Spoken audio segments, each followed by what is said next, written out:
buen Dios, gracias, Señor, por cada de mis hermanos presentes, Señor. Gracias por traerlos. Gracias, Señor, porque yo sé que aunque está el día un poquito no muy favorable, Señor, pero aquí están mis hermanos junto conmigo. Y estamos aquí, Dios, porque queremos honrarle, exaltarle, Señor. Gracias por estos niños que nos ha dado, Señor, para que lo exalten a usted y lo alaben a usted y sean ejemplos para nosotros también, verles tu pasión a ellos desde muy chiquititos, Señor, el grupito. Gracias, Dios. La verdad, ministra nuestros corazones, Señor. Y le pido por ellos que lo siga desarrollando a todos, mi Dios. Ahora, Padre del cielo, pues le quiero pedir por esta escritura, Señor, que usted nos ayude a comprenderla de lo mejor y que usted nos edifique, que usted sea honrado con todo, mi Dios, que su nombre sea exaltado, mi Dios. Es un día muy especial, Padre del cielo, y nosotros sabemos por su palabra que nuestro Señor Jesucristo vive, Señor, y que nosotros no seguimos un líder que está muerto, seguimos un líder, Señor, un gran líder que está vivo y vive para siempre, Señor. Y por eso estamos acá y le queremos honrar, Señor. Así es que, Padre del cielo, háblenos también, edifíquenos, Señor, somos su iglesia, mi Dios, y le pedimos que usted sea honrado y glorificado en Cristo Jesús, nuestro Señor y Salvador. Amén. Pueden sentarse, hermanos. No sé si están contentos, hermanos. ¿Están contentos? Deberíamos de estar. Es un día muy especial, es un lugar muy especial, con gente especial, así es que deberíamos de estar muy contentos. ¿Sabe qué? Nosotros hemos vivido algunos acontecimientos históricos de los cuales podemos testificar con absoluta confianza, con absoluta seguridad. Cada uno de nosotros en un determinado momento de nuestra vida ha vivido un momento histórico en realidad que uno puede decir las cosas fueron así. Y eso es verdad, porque yo lo viví. Por ejemplo, y esto es algo negativo, pero es un ejemplo, en fin, la pandemia de COVID-19. Todos la vivimos. Nadie nos cuenta cuentos. Nosotros sabemos cómo fue, nosotros sabemos qué pasó, nosotros podemos testificar de ello con absoluta confianza, con absoluta autoridad, porque la vivimos. Pues bien, con respecto a la resurrección del Señor Jesucristo, aunque no la vivimos, no estuvimos allí, pero podemos hablar de ella también con absoluta seguridad por las evidencias que la infalible palabra de Dios nos da. La Biblia nos enseña qué fue lo que pasó y en absoluto que el Señor resucitó. Entonces, por lo que la Biblia dice, es por ello que nosotros podemos afirmar que el Señor Jesucristo verdaderamente resucitó. Amén, hermanos. Nuestro Señor no está muerto, nuestro Señor está vivo. No está crucificado como lo enseñan en algunos cuadros que todavía está ahí, no está ahí. La tumba está vacía. Nunca se quedó el cadáver del Señor Jesucristo ahí después del tercer día. Al tercer día Él resucitó. Pues bien, después de promover y enfatizar el apóstol Pablo el orden que la iglesia debe tener en el templo cuando se reúne, que debe tener un orden, que debe ser ordenada en realidad, que no hay lugar en el templo de Dios para las algarabías, así de como hacer como locuras y eso por el estilo, um, porque la iglesia del Señor expresa a Él que se reúne para ser edificada y para exaltar a Dios. Pues bien, el apóstol Pablo después nos instruye acerca de la realidad de que como creyentes debemos manejar acerca de la resurrección del Señor Jesucristo. Ustedes y yo necesitamos estar seguros de que el Señor Jesucristo realmente resucitó. Su resurrección es una realidad, no debemos dudarla. La Biblia así lo enseña y ese es nuestro tema de esta tarde. Jesucristo verdaderamente resucitó. ¿Usted lo cree? Resucitó. Nuestro Cristo no está muerto. Jesucristo verdaderamente resucitó y resucitó, ¿sabe por qué? Pues porque primeramente estuvo muerto. Su muerte fue también una realidad. No es un mito, no es un cuento, no es una fábula. Su muerte fue una realidad. Así como su vida fue una realidad, sabemos dónde nació, sabemos las condiciones en que nació, también sabemos, por lo que la Biblia nos enseña, cómo fue su muerte y que fue una realidad. Lo primero que podemos ver allí de que su muerte fue real es que su muerte fue prácticamente sufriendo una dolorosa crucifixión.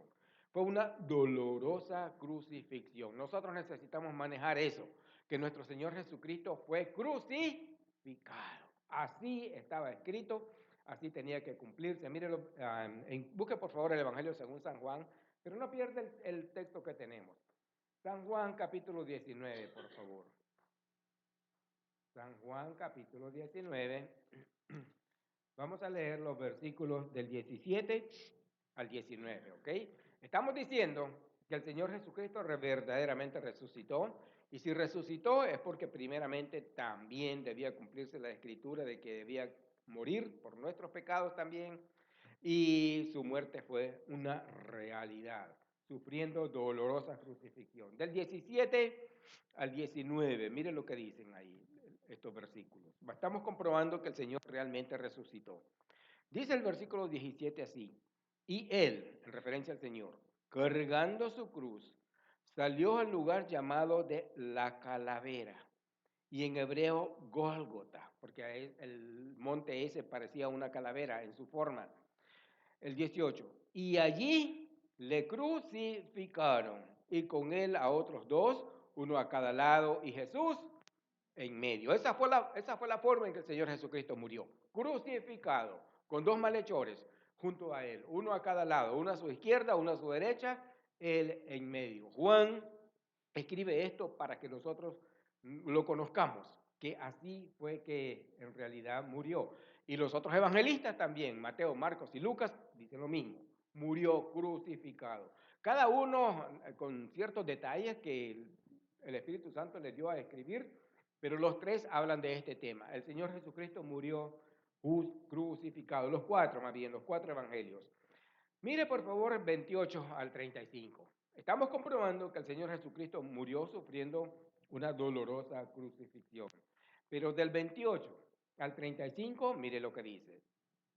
Bien, dice así el 28.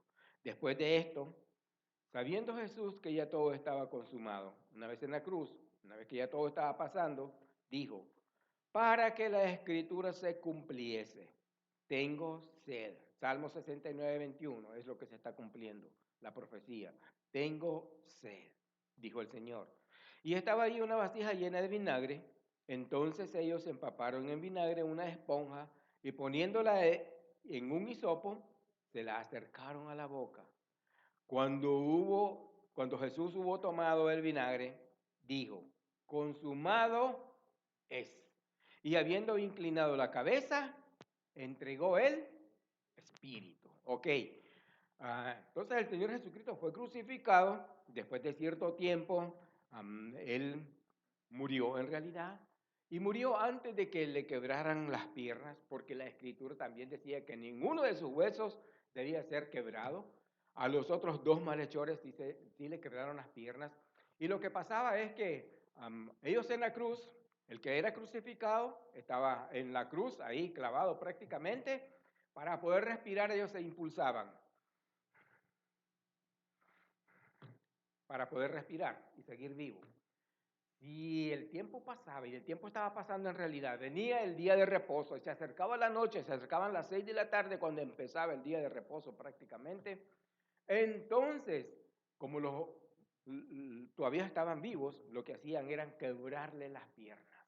Y al quebrarle las piernas, el cuerpo se desgajaba, ya no podían respirar más y la persona moría ahogada. Pero con respecto al Señor Jesucristo, esto no sucedió, porque así estaba estipulado por Dios, que no iban a quebrarle ni uno de sus huesos. Y miren en lo que dice los versículos del 31 al 35. Seguimos ahí. Dice el 31.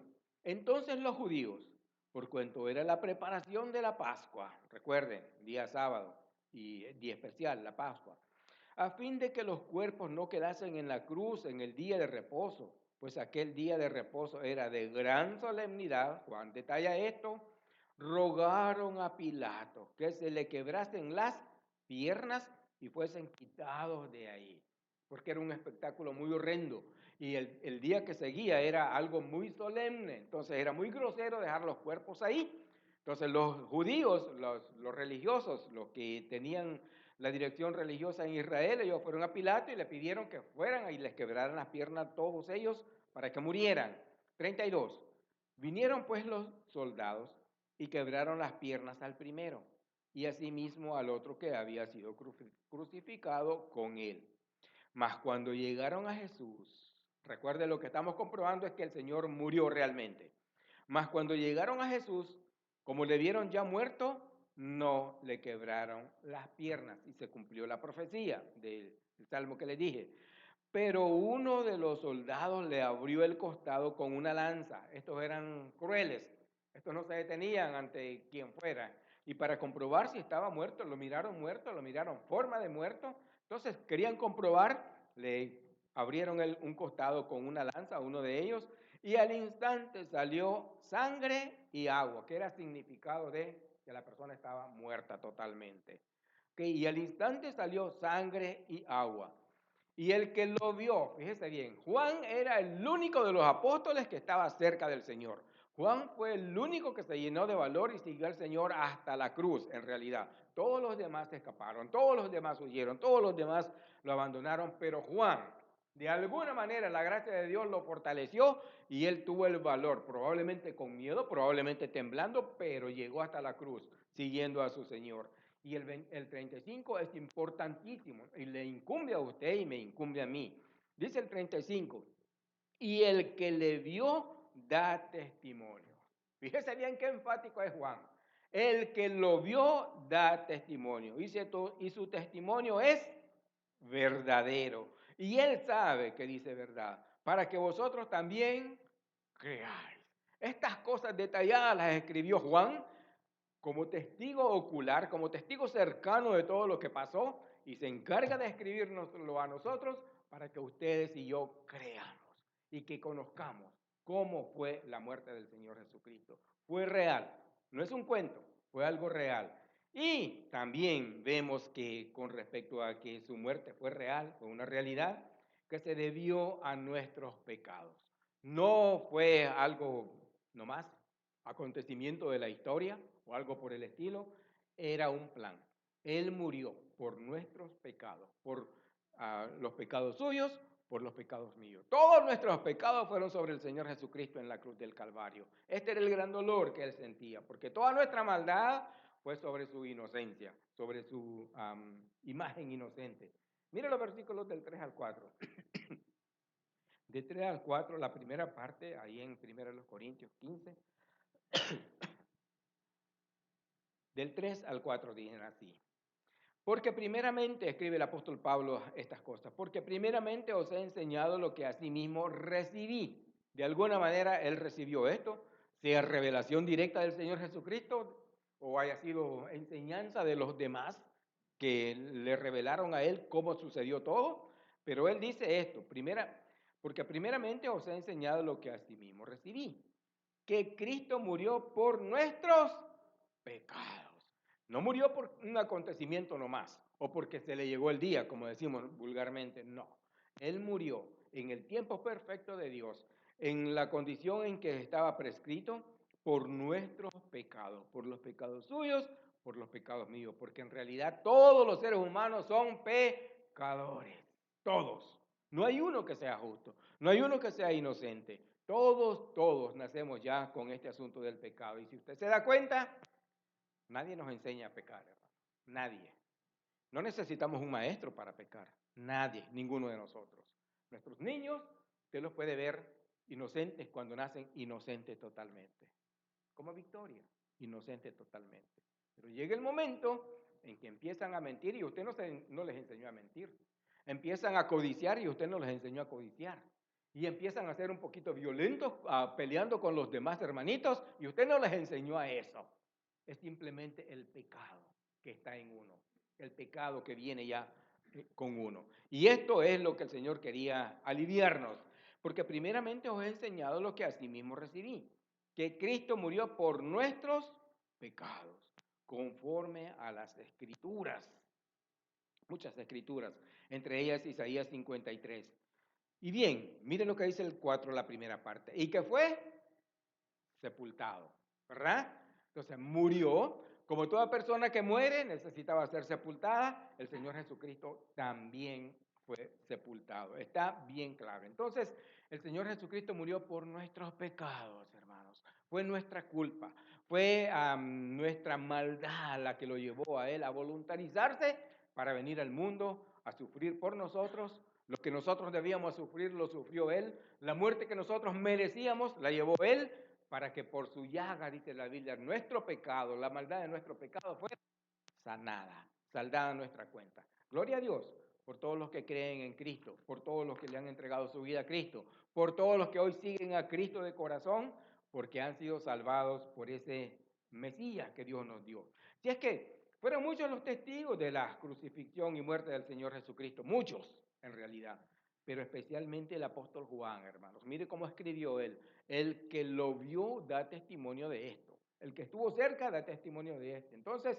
especialmente el apóstol Juan, quien fue el único de los apóstoles presente en aquel evento en realidad. Ahora fíjese bien, con tantos testigos de primera mano es imposible negar la muerte del Señor. Algunos se atreven, pero nosotros sabemos que el Señor Jesucristo realmente murió. Pero lo increíble es esto, que el Señor Jesucristo no solamente murió, sino que también resucitó. Y eso lo atestiguan sus múltiples apariciones, a cantidad de personas que Él se les apareció. Y está escrito en la palabra de Dios, está escrito en la Biblia, ustedes y yo solo lo tenemos que corroborar y es lo que vamos a hacer en este momento. Se le apareció a personas de manera individual y también colectiva. Se le apareció a personas de manera individual, o sea, a uno, se le apareció a dos, como los del camino de Emaús, y se le apareció a muchos en realidad, a los 12 y después a muchos. Miren lo que dicen los versículos del 4 al 7, ahí en 1 Corintios 15. Del 4 al 7 dicen así. Y que fue sepultado. Y que resucitó, ¿cuándo? Al tercer día, como estaba estipulado. Conforme a las escrituras, escribe el apóstol Pablo. Conforme a las escrituras. ¿Qué? Decimos que fue sepultado. Todo cadáver tenía que ser sepultado. Y el Señor Jesucristo también fue sepultado. O sea, murió realmente y fue sepultado también. ¿De qué manera? ¿Dónde y cómo? Busque por favor Juan 19 otra vez. Por favor. Juan capítulo 19. Y los 4 evangelistas hablan de este asunto igualmente, de este evento.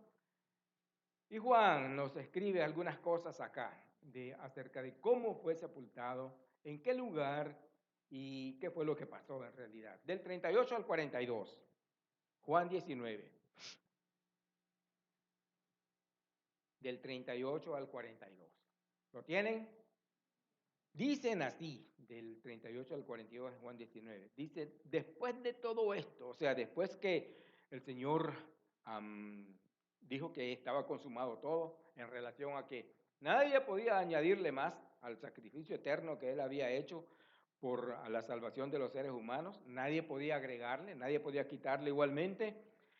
Pero dice, después de todo esto, José de Arimatea, todos recuerdan, José de Arimatea era un hombre que creía, y los otros evangelistas, especialmente Mateo.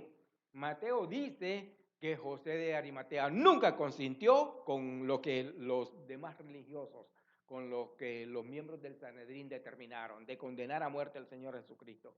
Él era miembro de esa corte, él era miembro del Sanedrín y él nunca consintió, siempre se opuso, siempre estuvo en desacuerdo. Y la Biblia dice, los demás evangelistas, especialmente Mateo, dice que este era un hombre justo, piadoso, que esperaba el reino de Dios. Entonces nunca consintió con este asunto.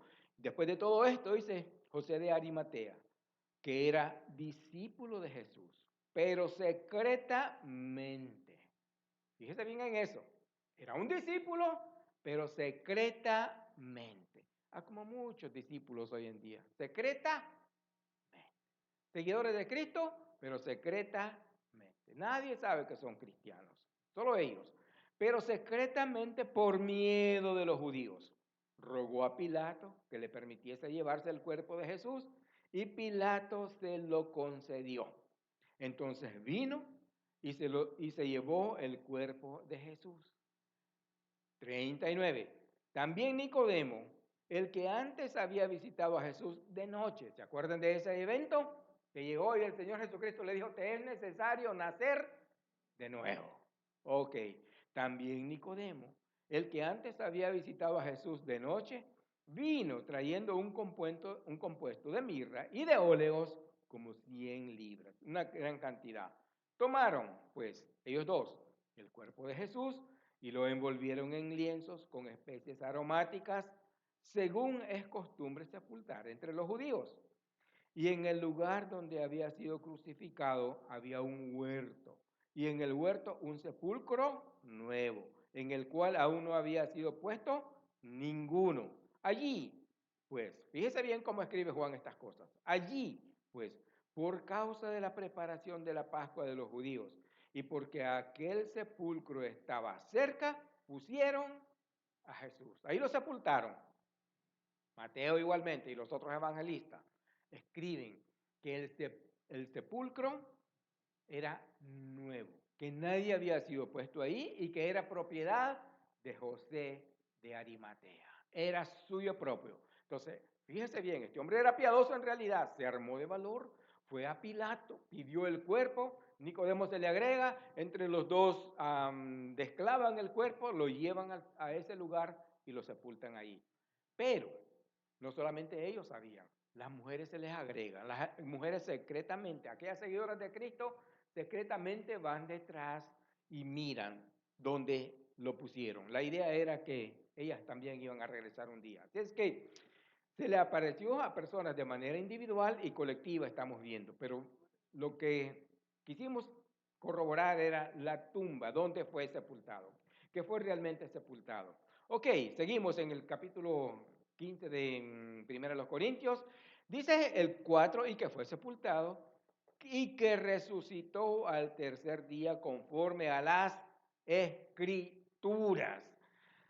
Y que se apareció primeramente, según Pablo lo que escribe, a Cefas. ¿Quién es Cefas? Pedro, no otro, Pedro. Y después a los 12. ¿Se acuerdan de eso? Que Juan escribe esto. Juan dice que la primera en ver al Señor resucitado fue María Magdalena, que ella fue al sepulcro, no miró nada, no miró el cadáver, no miró el cuerpo y corrió a avisarle a los apóstoles. Que los apóstoles estaban reunidos en una casa con miedo. Pedro y Juan salen corriendo a comprobar la situación. Juan llega primero. Juan se asoma, pero no entra. ¿Okay? Juan le ganó la carrera a Pedro. Luego llega Pedro, según escribe Juan. Luego llega Pedro y Pedro es más abusado, por decir así, entra. Juan cuando mira que Pedro entra, él también entra y mira todo, cómo había sido puesto el Señor y no estaba él. Entonces creyeron, entonces comprendieron y regresaron. Pero María Magdalena se quedó a llorar, se quedó a lamentarse. De repente la Biblia dice, Juan escribe, que ella miró un ángel ahí en la tumba y que le dijo, mujer, ¿por qué lloras? ¿A quién buscas?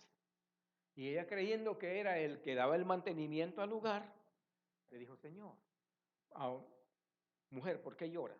¿A quién buscas? Porque se han llevado el cuerpo, fíjese esta mujer, porque se han llevado el cuerpo de mi Señor y no sé dónde le han puesto. Si tú lo has llevado, dímelo y yo me lo llevaré. Increíble lo que María Magdalena. En eso se voltea y mira al Señor, pero no lo reconoce. Y el Señor le hace la pregunta otra vez. Mujer, ¿por qué lloras? ¿A quién buscas? Y entonces ella le clama las mismas cosas y el Señor le dice, María, María, así con su voz y ella lo reconoce. Y quiere abrazarlo, lógicamente. Entonces él la envía a los apóstoles. Se le apareció primeramente, según Juan, a María Magdalena, pero de los apóstoles dice acá Pablo que se le apareció a Cefas, después a los 12. ¿Se acuerdan la noche, esa misma noche el domingo? Juan escribe que llegó la noche, estaban todos encerrados y el Señor Jesucristo llegó estando las puertas cerradas y se puso en medio de ellos y los saludó diciéndole paz a ustedes, paz a vosotros. ¿Okay? A los 12. El 6. Después apareció a más de 500 hermanos a la vez, de los cuales, dice Pablo, muchos viven aún, o sea, la mayoría todavía vive y otros ya duermen. Como si dijera Pablo, se apareció a más de 500, la mayoría está viva, pueden ir y corroborar, pueden ir y preguntar y y otros ya duermen. Otros, en realidad, de estos testigos ya habían muerto. ¿Ok? Lo que yo puedo ver acá es que pues uno puede tener una visión, uno puede tener algo así como una visión óptica que le llaman los psicólogos, y no es una realidad, puede ser una mentira. Una persona. Pero 500 personas a la vez, o más de 500 personas a la vez, viendo lo mismo y comprobando lo mismo, eso es grande.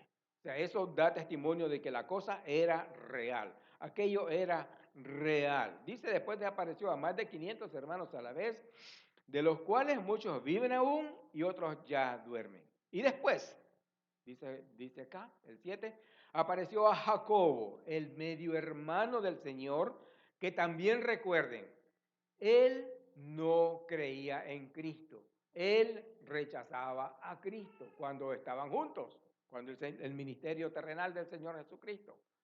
Todo parece indicar que después de que él miró al Señor resucitado, creyó en realidad. ¿Okay? Aquí lo vemos y dice que después apareció a Jacobo. Jacobo fue el primer pastor probablemente, según los historiadores de la iglesia cristiana en Jerusalén, y después a los apóstoles otra vez menciona. Pero recuerden, hermanos, todos estos hombres en realidad estaban llenos de miedo. El Señor se les apareció en diferentes ocasiones, en múltiples ocasiones, y eso es prueba en realidad de que el Señor Jesucristo resucitó. Nadie lo puede negar, nadie. Y por último, también apareció al que escribe este relato. Mire los versículos 8 y 9. Para terminar, 8 y 9 dicen así. Y al último de todos, como a un abortivo, me apareció a mí. ¿Se acuerdan de eso?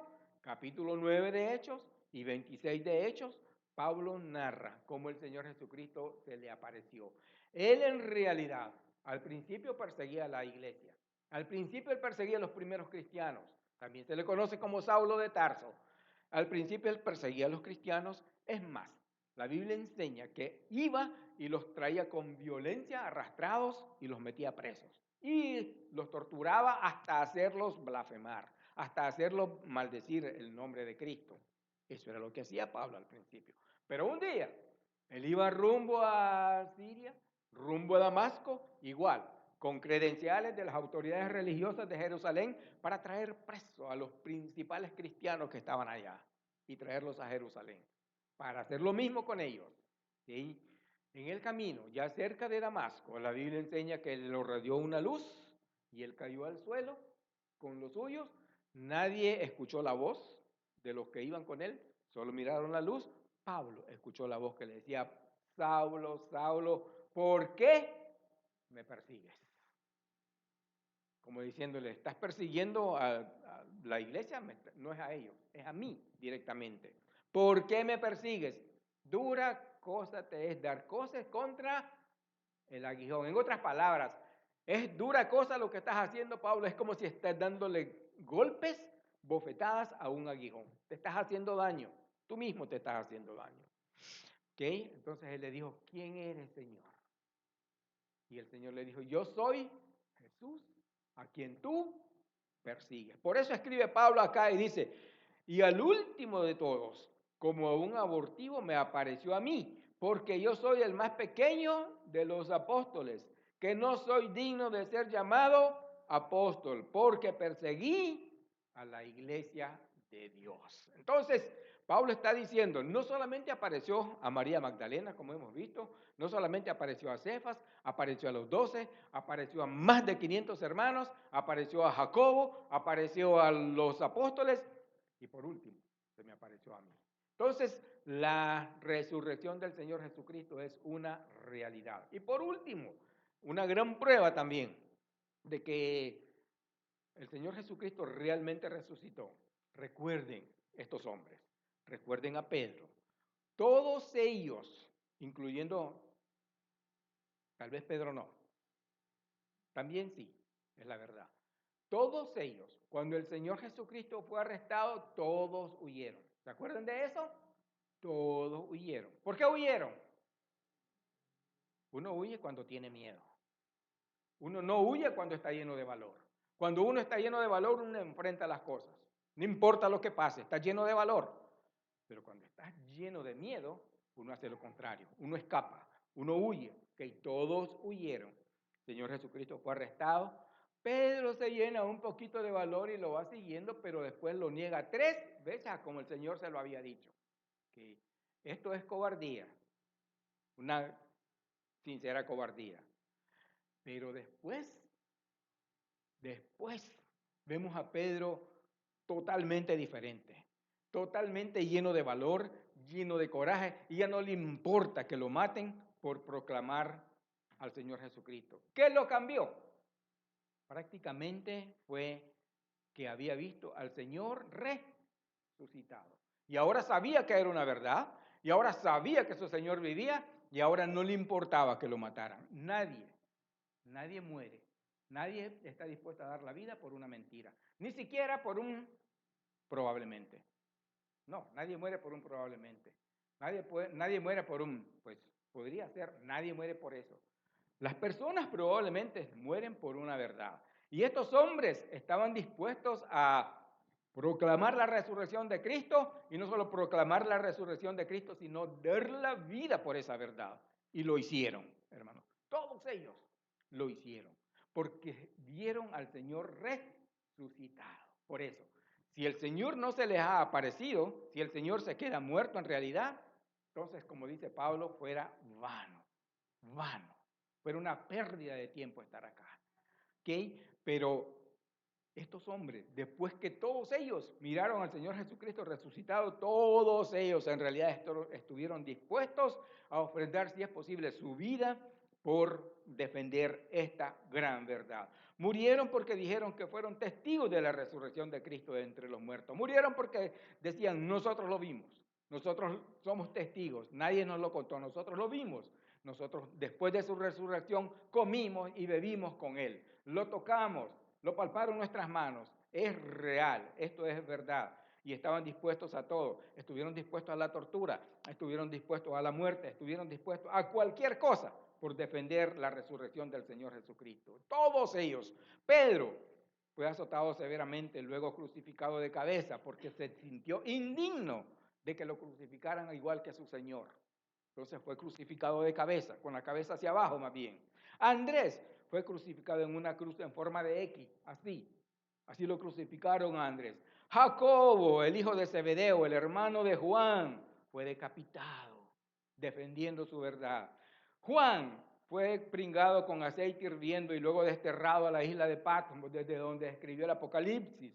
Felipe fue azotado y después crucificado. Bartolomé fue despellejado vivo y luego crucificado. Mateo decapitado. Jacobo, el hermano del Señor, fue arrojado desde el techo del templo y después a pedradas y a golpes lo mataron. Tadeo asesinado a flechazos. Marcos arrastrado con un caballo hasta que murió en realidad. Pablo fue decapitado. Lucas colgado en un árbol de olivo. Tomás atravesado por lanzas y tirado en las llamas de una fogata. Es decir, todos estuvieron dispuestos a dar la vida de una manera terrible por defender la resurrección de Cristo, diciendo que era verdad. ¿Y usted qué dice? Es verdad. El Señor realmente vive. Vive y vive para siempre. Así es que nosotros, hermanos, necesitamos defender esta gran verdad, que el Señor Jesucristo resucitó, y porque Él resucitó y porque Él vive, como dice el canto, nosotros también viviremos para siempre. Amén, hermanos. La muerte no nos va a hacer ningún daño. Es un proceso doloroso nada más para pasar a la gloria del Señor. Ojalá no la enfrentáramos si el Señor viniera antes, pero si la enfrentáramos y pasáramos por ese proceso, de todas maneras sabemos que es solamente cambiar de un estado a otro, de un cuerpo mortal a la gloria del Señor. Amén. Todo por el sacrificio grande que el Señor Jesucristo hizo en la cruz del Calvario. Por nosotros, nadie podía hacerlo, solamente Él, y por su resurrección también. Porque Cristo vive, nosotros también viviremos. Hermanos, mire, si Cristo no ha resucitado, el apóstol Pablo escribe que nosotros seríamos dignos de lástima. dignos de lástima, porque estuviéramos perdiendo nomás el tiempo. Porque un muerto, ¿a quién puede salvar? ¿A quién puede salvar un muerto? A nadie. Si usted está en un río y está con su amigo o con su amiga y están ahogándose los dos, y su amiga ya se ahogó, su amigo ya se ahogó, y usted le pide ayuda, ¿qué va a hacer por usted? Nada. Pero un vivo sí le puede ayudar, ¿sí o no? Es lo que el Señor está haciendo. Él está ayudando a todos los pecadores a darles vida eterna porque Él está vivo y vive para siempre. Quiero cerrar con este versículo, el 14 del pasaje que estamos viendo. Dice, y si Cristo no resucitó, vana es entonces nuestra predicación, vana es también vuestra fe. Es decir, vano. Nomás estamos perdiendo el tiempo. Pero porque Cristo vive, nosotros también viviremos. Y un día nos reuniremos con Él para siempre. Amén. Dios del cielo, gracias Señor por su bondad y por su misericordia. Gracias por darnos un Mesías. Gracias por darnos un Señor. Gracias Señor por ese gran sacrificio que hizo por nosotros, Señor Jesús. Ayúdenos a amarle más, Señor, y apreciar esa salvación que usted nos ha dado. Ayúdenos, Señor, a igualmente seguirle fielmente, sin importar las condiciones, Dios. Al cabo que su palabra dice, Señor, que es necesario que a través de muchas tribulaciones entremos en el reino de los cielos. Así es que, Padre Santo, ayúdenos a no negar esta gran verdad, porque los que lo vivieron, los que fueron testigos de primera mano, Señor, ellos fueron capaces de ofrendar sus vidas y enfrentar tortura y el destierro por esta gran verdad. Ayúdenos a nosotros, Señor, a proclamar el hecho de que Cristo vive y que es el único que tiene poder y autoridad para perdonar pecados y salvar las almas, Señor. Guárdenos para usted, Dios, y ayúdenos a vivir la vida que usted quiere que vivamos, Señor, como discípulos fieles, hombres y mujeres aquí presentes, Señor. Ayúdenos a recapacitarnos, ayúdenos a asimilar este asunto en nuestra cabeza, Señor, de que lo que tenemos es grande y lo que nos espera, Señor, es glorioso. No podemos imaginarnos siquiera, Señor. Ayúdenos a comprender bien eso y a ser, Señor, los discípulos que usted quiere que seamos, Dios. Por favor, yo le pido por estos hombres y mujeres aquí presentes, Señor, junto conmigo, que a todos nos dé esa visión, Señor, esa fortaleza, esa convicción, Señor, de que seguimos un Cristo vivo, de que usted es real, Señor, de que lo que nos espera, Señor, es grande, es glorioso, y que Padre del cielo, eso jamás lo podremos pagar. Simplemente, gracias, Señor, porque por su gracia hemos sido salvados. Y ahora, Dios, le pido que bendiga, Señor, los alimentos que vamos a consumir. Gracias por proveer, Señor.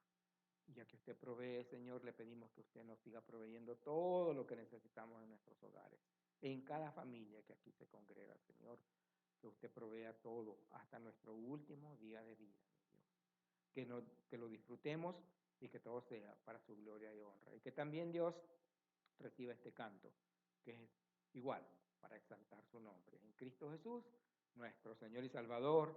Amén. Dios les bendiga, hermanos. Para mí ha sido una bendición estar con ustedes. Gracias por estar acá. Les amo en el Señor. Recuerden, no se vayan, pasen al comedor y ahí vamos a